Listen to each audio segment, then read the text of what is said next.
The barbell flat bench guillotine press is an unconventional variation of the bench press where you lower the bar to the neck while flaring the elbows out to give the upper pecs a deeper stretch. However, if you find this positioning hurts your shoulders and elbows, stick with the traditional bench press setup with your elbows at a 45-degree angle to your body, or try the dumbbell guillotine press. Lastly, since you're lowering the bar to your neck, it may be dangerous without using a spotter. Here's how to do it correctly. Lie flat on a bench with your feet firmly on the floor. Grab the barbell with a slightly wider than shoulder width overhand grip and lift it from the rack. Before lowering the bar, get into the proper guillotine position by shrugging your shoulders up and flaring your elbows out.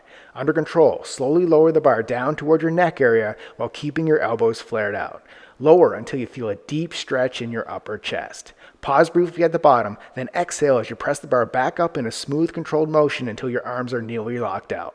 Repeat for reps. Don't stop learning now. Click this video to master the next move with perfect form while avoiding the most common mistakes.